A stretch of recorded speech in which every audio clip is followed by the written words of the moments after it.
ఇటీవల వరుస షాకుల మీద షాకులు తగులుతా ఉన్నాయి. ఒక షాకు మర్చిపోయేలోపు మరో షాకు తగులుతా ఉంది. ఇప్పుడు జగన్మోహన్ రెడ్డి అత్యంత సన్నిహితుడు వైఎస్ఆర్సీపీ రాజ్యసభ ఎంపీ విజయసాయిరెడ్డి వైఎస్ఆర్ కాంగ్రెస్ పార్టీ వీడనున్నట్టుగా వార్తలు వస్తా ఉన్నాయి. అతను తెలుగుదేశం పార్టీలో జాయిన్ అవుతాడా లేదా షర్మిలతో కాంగ్రెస్ పార్టీలోకి వెళ్తాడా అనేటువంటిది ఈ వీడియోలో వివరించబోయే ముందుగా ఇప్పటి వరకు మన ఛానల్ సబ్స్క్రైబ్ చేయని వాళ్ళు ఖచ్చితంగా సబ్స్క్రైబ్ చేయండి, మరో 10 మందితో చేయించండి. ఇక విషయానికి వస్తే విజయసాయిరెడ్డి గారు జగన్మోహన్ రెడ్డి గారికి ఎంత సన్నిహితుడో మనందరికీ తెలుసు. జగన్మోహన్ రెడ్డి గారు ఏమన్నైతే విజయసాయిరెడ్డి గారు ఏటు. జగన్మోహన్ రెడ్డి సంపాదించినటువంటి ప్రతి అక్రమ సంపాదనకి ఒక చార్టెడ్ అకౌంట్గా విజయసాయిరెడ్డి గారి డైరెక్షన్ వల్ల మాత్రమే జగన్మోహన్ రెడ్డి అంత డబ్బు సంపాదించినట్టుగా టాక్ వచ్చింది. ఆ తర్వాత పార్టీ పెట్టాక రాజకీయాలకు సంబంధం లేనటువంటి విజయసాయిరెడ్డి గారు జగన్మోహన్ రెడ్డి అక్రమ సంపాదనకి కారకుడు కాబట్టి ఆ పార్టీలో నెంబర్ 2 స్థానం సంపాదించి రాజ్యసభ సభ్యుడు అయ్యాడు. అయితే ఇప్పుడు జగన్మోహన్ రెడ్డిని ఇటీవల అతన్ని గెలిపించినటువంటి ప్రశాంత్ కిషోర్ వీడిపోయాడు.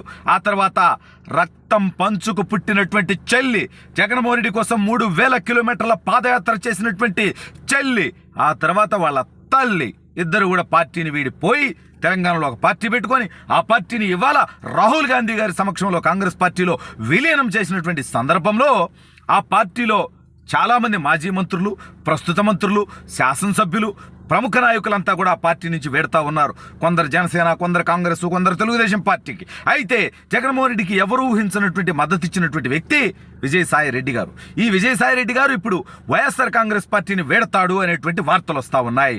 మరి తెలుగుదేశం గూటికి చేరతాడా? విజయసాయిరెడ్డి గారి బావమరిది ద్వారకానాథ్ రెడ్డి గారు తెలుగుదేశం పార్టీలో చంద్రబాబు నాయుడు గారి సమక్షంలో జాయిన్ అవ్వడం జరిగింది. ఈ సందర్భంగా అతన్ని విజయసాయిరెడ్డి గారు పార్టీలో జాయిన్ అవుతారా అంటే రేపో మాపో ముందో వెనకో విజయసాయిరెడ్డి కూడా జాయిన్ అయ్యేటువంటి అవకాశం ఉన్నది అని చెప్పి కుండబద్దలు కొట్టిన తర్వాత ఇక జగన్మోహన్ రెడ్డి పక్కన ఎవడుంటాడో నాకైతే తెలియట్లా. తెలుగుదేశం నుంచి వచ్చిన వాళ్ళు తెలుగుదేశానికి వెళ్తే, కాంగ్రెస్ నుంచి వచ్చిన వాళ్ళు కాంగ్రెస్కి వెళ్ళిపోతే ఇంకా జగన్మోహన్ రెడ్డి పార్టీ ఎక్కడ ఉంటుంది? జగన్మోహన్ రెడ్డితో ఎవరుంటారు? జగన్మోహన్ రెడ్డితో ఎవరు నడుస్తారు? ఈ లెక్కన వచ్చే ఎన్నికల్లో జగన్మోహన్ రెడ్డి అతనన్నా ఆ పార్టీలో పులివెందుల నుంచి గెలిచేటువంటి పరిస్థితి ఉంటుందా?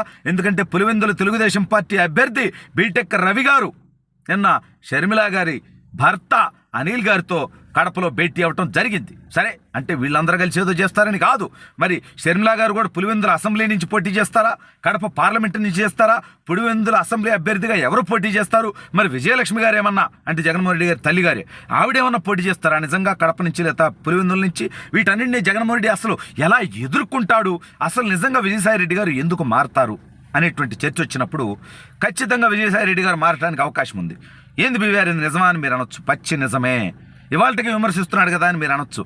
అతని ట్విట్టర్ ఐడి అతని చేతిలో లేదు, అతని ఫేస్బుక్ ఐడి అతని చేతిలో లేదు, ఇంకెవరో ఆపరేట్ చేస్తారు కాబట్టి ఆ బూతులన్నీ వస్తాయి, అది వేరే విషయం. బట్ విజయసాయిరెడ్డి గారు ఎందుకు పార్టీ మారతారంటే విజయసాయిరెడ్డి గారు ఆ పార్టీలో నెంబర్ 2గా ఉన్నాడు జగన్మోహన్ రెడ్డి గారు ముఖ్యమంత్రి అయ్యేంత వరకు. బట్ జగన్మోహన్ రెడ్డి గారు ముఖ్యమంత్రి అయిన తర్వాత నెంబర్ 2 స్థానం కాస్త 3, 4, 5, 6, 10కి వెళ్ళిపోయింది. చాలా వెనక్కి వెళ్ళిపోయాడు. ఉత్తరాంధ్రకు సంబంధించి ఇన్ఛార్జిగా ఉంటే అక్కడ కూడా ఆయన తొలగించి ఈయన బాబాయ్ వవి సుబ్బారెడ్డి గారిని అక్కడ పెట్టడం జరిగింది. పార్టీలో కూడా అనేక బాధ్యతలు ఆయనకు ఉంటే సోషల్ మీడియా కానివ్వండి, అనుబంధ సంఘాలు కానీ ఇవన్నీ కూడా ఆయన నుంచి తీసేయడం జరిగింది. ఆ సోషల్ మీడియా బాధ్యతలు ఈయన దగ్గర నుంచి తీసి సజ్జల రామకృష్ణారెడ్డి గారి కుమారుడు సజ్జల భార్గవ్కి అప్పచెప్పడం జరిగింది. ఈ రకంగా విజయసాయిరెడ్డి గారికి వైఎస్ఆర్ కాంగ్రెస్ పార్టీలో అనేక ఘోర అవమానాలు జరిగాయి గత 4.5 సంవత్సరాల్లో. మళ్ళీ ఎన్నికలు వస్తున్నాయి, ఉన్నోళ్ళందరూ వెళ్ళిపోతున్నారు. ఇటువంటి పరిస్థితుల్లో మళ్ళీ విజయసాయిరెడ్డి గారి అవసరం జగన్మోహన్ రెడ్డికి వచ్చింది కాబట్టి, విజయసాయిరెడ్డి గారితో పని పడింది కాబట్టి, విజయసాయిరెడ్డి గారి సమర్థత, ఆయన పనితీరు వైఎస్ఆర్ కాంగ్రెస్ పార్టీకి అవసరం పడింది కాబట్టి మళ్ళీ ఆయన్ని పక్కన పెట్టుకొని జగన్మోహన్ రెడ్డి గారు ఇవాళ సీట్లు ఇవ్వడం కానివ్వండి, తీసేయడం కానివ్వండి, లేకపోతే బుజ్జగించడాలు కానివ్వండి, వీటిల్లో విజయసాయిరెడ్డి గారిని ఇన్వాల్వ్ చేస్తుండొచ్చు ఇప్పుడు ఒక 2-3 నెలల నుంచి. బట్ 4 సంవత్సరాలుగా విజయసాయిరెడ్డి గారిని ఘోరంగా అవమానించారు, అతనికి విలువ లేకుండా చేశారు, అతను చెప్పినటువంటి వాళ్ళకి పదవులు ఇవ్వకుండా పక్కన పెట్టారు, పనుల విషయంలో పక్కన పెట్టారు, విజయసాయిరెడ్డి గారి మీద అనేక ఆరోపణలు చేశారు. కొన్నాళ్ళ పాటు అయితే విజయసాయిరెడ్డి గారికి తాడేపల్లి కోటలో ఎంట్రీ లేకుండా చేశారు. కొన్నాళ్ళ పాటు విజయసాయిరెడ్డి గారిని జగన్మోహన్ రెడ్డి గారు తన పక్కన తిప్పుకోకుండా కూడా పక్కన పెట్టినటువంటి పరిస్థితి. ఈ ఘోర అవమానాలన్నీ చూశారు. సరే ఆ తర్వాత కాలంలో తెలుగుదేశం పార్టీ అధినేత చంద్రబాబు నాయుడు గారి అల్లుడు తారకరత్న గారు మరణించిన సందర్భంలో చంద్రబాబు నాయుడు గారితో కొంత సన్నిహితంగా ఉన్నాడని కూడా వైసీపీకి సంబంధించినటువంటి వ్యక్తులు, అంటే ఇది కుటుంబ వ్యవహారం, ఆ తారకరత్న గారు మరణించారు కాబట్టి ఆయన కుమార్తె వరుస అయ్యేటువంటి ఆయన కుమార్తె లాంటి అలేఖ్యారెడ్డి గారు భర్త తారకరత్న కాబట్టి ఆ కుటుంబానికి ఏదో అండగా ఉండేటువంటి ప్రయత్నం చేసినటువంటి సందర్భంలో విజయసాయిరెడ్డి గారిని వైసీపీ వాళ్ళు అనేక మంది తిట్టారు. నువ్వు పచ్చకండ వేసుకుంటావా, చంద్రబాబు గారికి క్లోజ్ అయిపోతున్నావు, జాయిన్ అయిపోతున్నావు అని చెప్పి కూడా విజయసాయిరెడ్డి గారిని అనేక మంది విమర్శించారు. ఆ సందర్భంలోనే వచ్చాయి. అతను కొన్నాళ్ళ పాటు రాజకీయాల మీద ఎక్కువగా స్పందించకుండా ఉన్నాడు. ఆ సందర్భంలో ఖచ్చితంగా విజయసాయి రెడ్డి గారి మీద వైసీపీలో కూడా కొంతమందికి అనుమానాలు ఉన్నాయి, ఆయన పార్టీ మారతాడేమో అని. అయితే మరి విజయసాయి రెడ్డి గారు వస్తే తెలుగుదేశం పార్టీ నిజంగా జాయిన్ చేసుకుంటుందా అంటే, గతంలో అతని ప్రవర్తన, అతని మాటలు జస్ట్ తెలుగుదేశం పార్టీ కార్యకర్తలు అయితే అతను తెలుగుదేశం పార్టీలో జాయిన్ చేసుకోవడానికి అంగీకరించేటువంటి పరిస్థితి ఉండదు.